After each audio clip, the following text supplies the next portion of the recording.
Victoria just extended a stamp duty discount that's handing out the biggest savings in Australian property history. Buyers are saving $28,000 per apartment. But here's what nobody's talking about. This policy might actually be making the housing crisis worse, not better. And if you own an existing apartment in Melbourne, this change is coming for your equity. Today, I'm breaking down exactly what Victoria's off-the-plan stamp duty concession does, why the government extended it through to 2026, and why the Property Council is nervous about it, and what it actually means for your property strategy. By the end of this video, you're going to understand why a policy that sounds brilliant on paper, helping first home buyers afford apartments, is actually channeling all demand away from the market segment that's already struggling the most. And I'm going to show you the one number that government doesn't want you to know. How many apartments are sitting empty right now, waiting for someone to buy them?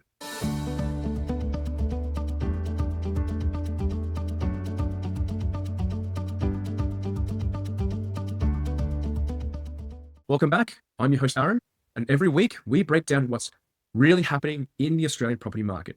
This week, we're tackling one of the most misunderstood government policies affecting your money, Victoria's off-the-plan stamp duty concession, and the fact that it's just been extended through 2026. So here's the backstory. Victoria already had an off-the-plan stamp duty concession for first home buyers and owner-occupiers, but it had strict restrictions. Price caps, limited eligibility, limited reach. But on October 21st, 2024, Premier Jacinta Allen announced something that fundamentally changed the game. The government decided to dramatically expand those doors. For the next 12 months, from October 2024 through to October 2025, any buyer, any investor, any company could claim full concession on apartments and townhouses of any value. No caps, no income limits, no restrictions on buyer type. The scheme was working. Sales activity absolutely spiked. Pre-sales accelerated. First home buyers were flooding in. Investors were taking advantage of the massive savings. But then October 20th, 2025 was approaching, the original expiry date, and the government had a decision to make. Let it expire or extend it. In May 2025, during the Victorian state budget announcement, the government made the call. Extend it. Another 12 months. Through to October 20th, 2026, and allocate $61 million from the state budget to fund the revenue loss. That tells you something really important. It's working. Buyers are taking advantage of it. Pre-sales are up. Developers are moving projects faster. And the government believes it's worth another year of investment. But I need to ask the question everyone's dancing around. Is this policy actually building more homes, or is it just shifting demand around in a market that's already broken? Let me explain how this actually works, because the mechanics matter for your investment strategy. Normally, when you buy off-the-plan apartments, meaning you buy from the developer while it's still under construction, stamp duty is calculated on the total purchase price. So if you're buying a $620,000 apartment, you're paying stamp duty on the full $620,000 amount. In Victoria, that's roughly $32,000 in stamp duty. But there's a principle in property taxation that makes sense. You shouldn't pay stamp duty on the value of construction work that hasn't happened yet.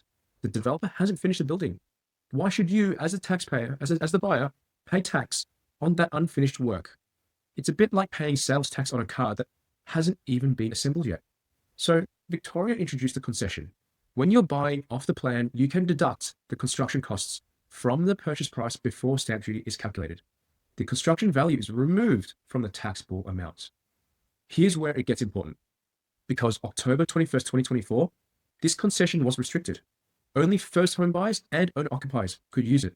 And there were price caps, $750,000 for first home buyers and $550,000 for owner occupiers. If your property was worth more than those thresholds, you couldn't use the concession. On October 21st, 2024, the government removed those restrictions. Now anyone, investors, companies, trusts, anyone can claim this concession on an apartment of any value. And the concession applies 100% of the construction costs incurred after the contract is signed. There's no price ceiling anymore. So if you buy at the early stage of the development, before the construction has really started, the construction deduction is massive. You're paying stamp duty on basically land value only.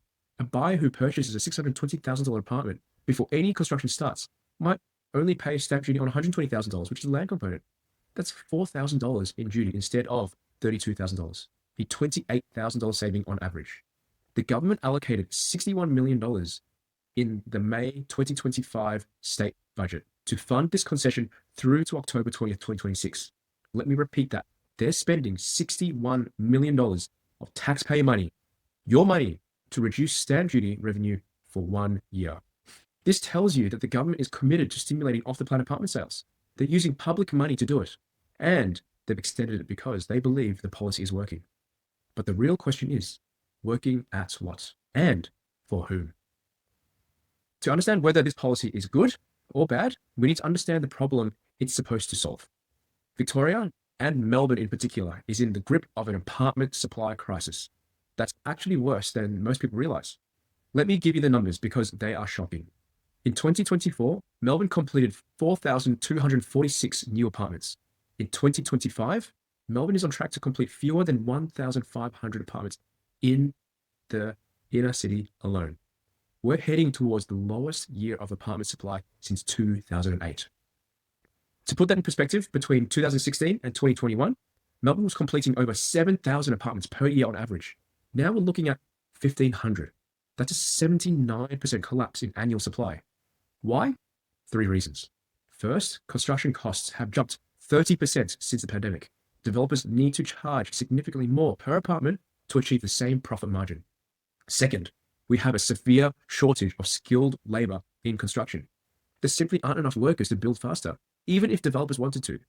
Third, the planning system, while improving, still moves very slowly. Approvals, permits, environmental reviews, they all take time. But here's the crucial part. While supply has cratered, demand has skyrocketed. Melbourne's population has grown by over 500,000 people in the last 6 years. It's 500,000. That's 7.5% population growth, driven almost entirely by overseas migration and international students. Meanwhile, apartment supply is down 27% over the same period. We're now sitting about 42,800 apartments short of what the market needs. The rental market is screaming. Inner Melbourne rents are now $595 per week and growing at 6.3% annually. Vacancy rates have collapsed to historic lows. Affordability is at breaking point. People are sharing apartments that they can't afford or moving out of the city entirely. So the government looks at this crisis and asks, how do we stimulate apartment construction? And their answer, let's make it easier for buyers to purchase off the plan by cutting their stamp duty. Remove the price caps, open it to investors, make off the plan apartments irresistibly cheap to buy. Sounds logical, but let's examine whether it actually works. Here's what the government says this policy does. By lowering the upfront costs for buyers, more people purchase off the plan. Where more people pre-purchase off the plan, developers hit their pre-sales targets faster. When they hit their pre-sales targets, they can secure financing more easily. When they have financing, they can begin construction sooner. And the result? More apartments, faster delivery, supply crisis solved. This logic isn't wrong. It's just incomplete. The Property Council of Australia, which represents the entire development industry, called this policy a big step in the right direction. They explicitly asked the government for it. So developers do believe it helps project viability. And it does. But here's what happens in reality. The policy removes a financial barrier to buying off the plan apartments, which diverts demand away from existing apartments to new apartments. You have a limited pool of apartment buyers in Melbourne. The stamp duty concession doesn't create new buyers. It creates an incentive for existing buyers to choose new apartments over established ones. So buyers who might have purchased an existing apartment, maybe a quality unit in an established area like South Bank or Docklands, now think, why would I pay for a 10-year-old apartment when I can buy a brand new apartment for $28,000 less and get all the latest inclusions? That's a rational decision for the buyer. But it's a disaster for the person who owns an existing apartment. The fundamental problem is this. The stamp duty concession incentivizes off-the-plan purchase specifically. But the real constraint on housing supply isn't how many apartments developers want to build. It's the construction costs, the lack of available construction labor, the availability of materials. The government is subsidizing demand for new apartments at the expense of demand for existing apartments. But it's not adding workers to the construction industry. It's not reducing building costs. It's not speeding up the planning process beyond what's already been announced. It's just moving demand around. Let me show you what that looks like in the market right now. Melbourne's inner city apartment market is experiencing something genuinely concerning right now. There are approximately 8,000 completed apartments sitting unsold in Melbourne. These are finished apartments, move-in ready, available for purchase right now. They represent about 17% of all apartments completed between 2020 and 2024. Developers built them, spent tens of millions of dollars on construction, and can't sell them. Why? Well, several reasons. Some of these apartments were completed during the international student slowdown and international tourism slowdown when they couldn't fill accommodation. Some were built in oversaturated precincts where supply temporarily outpaced demand.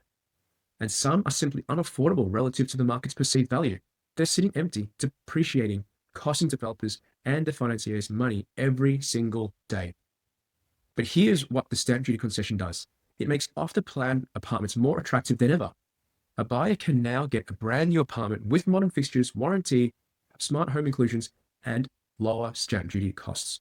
Why would they buy a 5-year-old apartment with potentially a maintenance problem and full stamp duty? The result?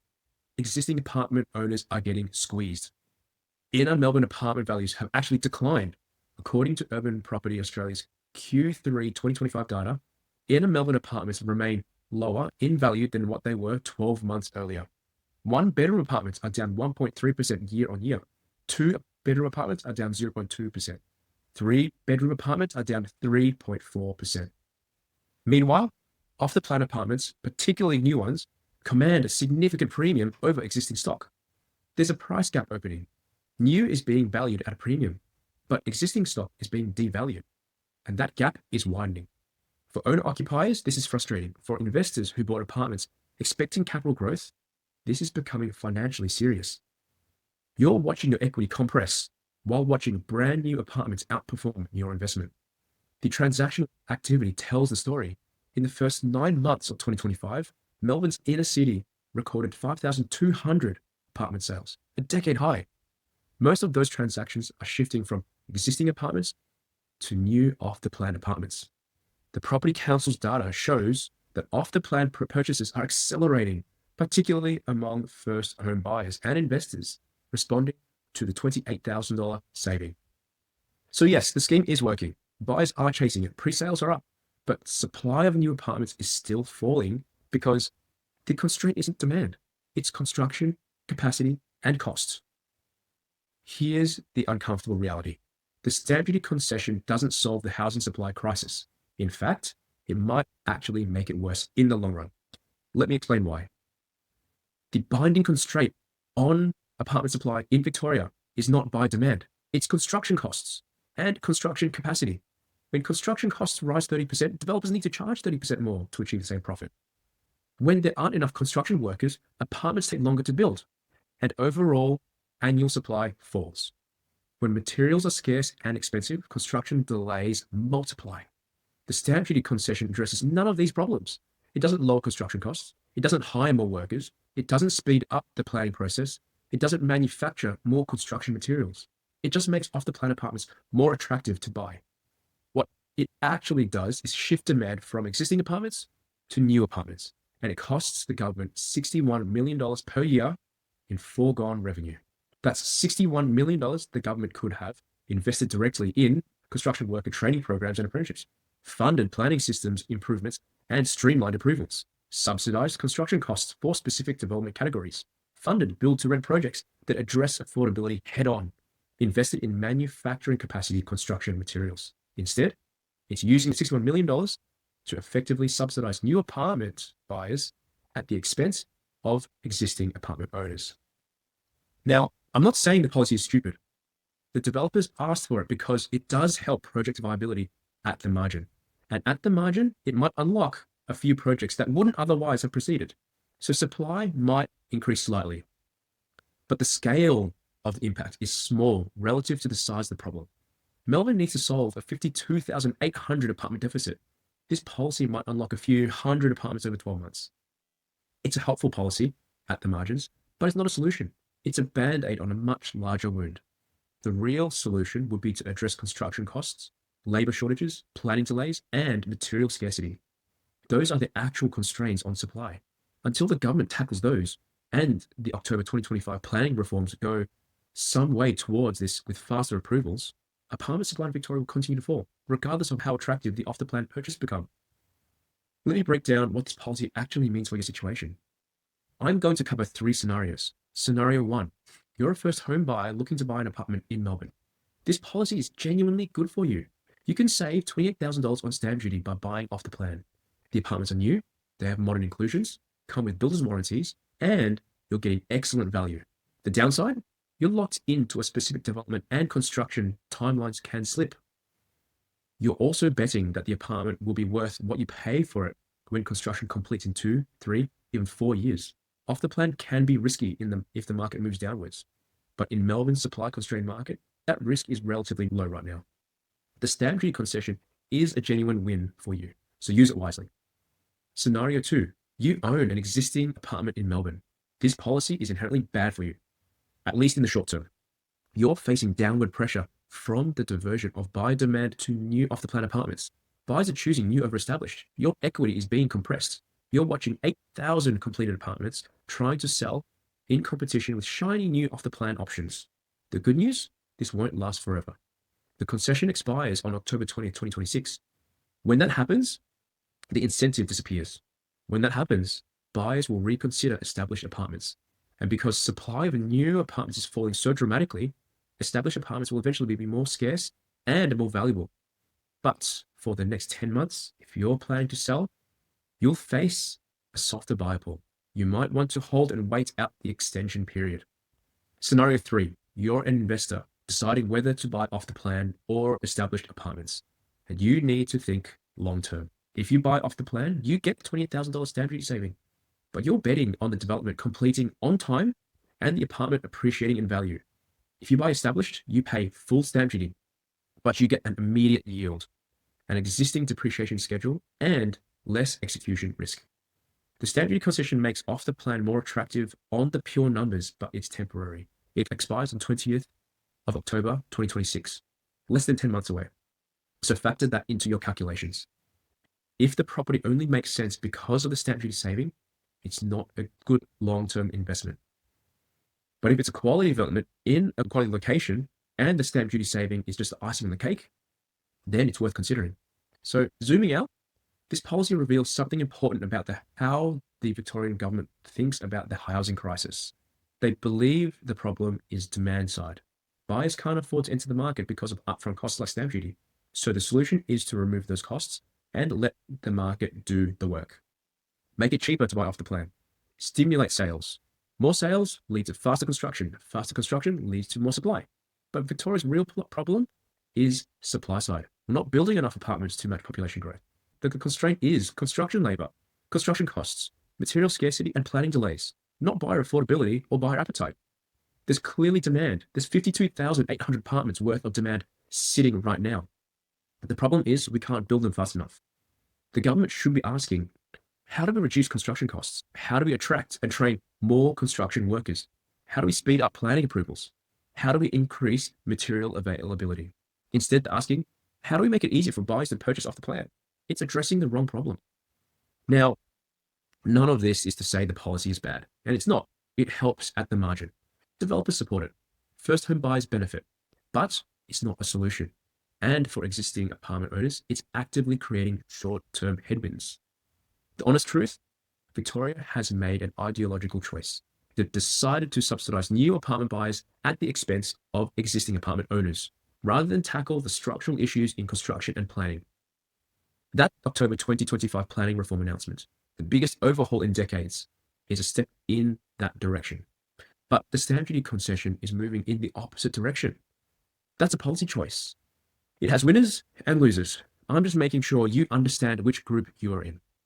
If you found this breakthrough useful, and especially if you're an apartment investor or owner in Victoria, please like this video. Comment below with your experience. Have you been affected by this policy? Are you considering buying off the plan? Are you an existing apartment owner feeling the squeeze? I want to hear your take. And subscribe so you get real analysis like this every week.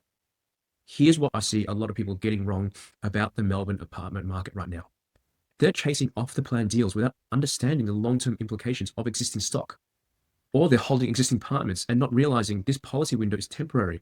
If you're serious about building wealth through property investment in Victoria, whether you're buying your first apartment or scaling a portfolio, you need a strategy that accounts for this policy shift and the broader supply crisis.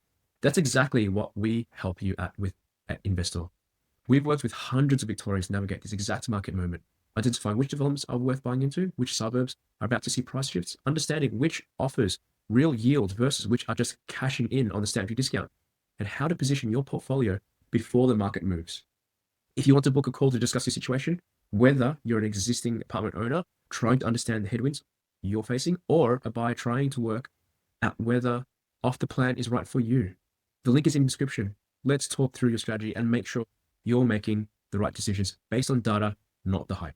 Thank you for watching.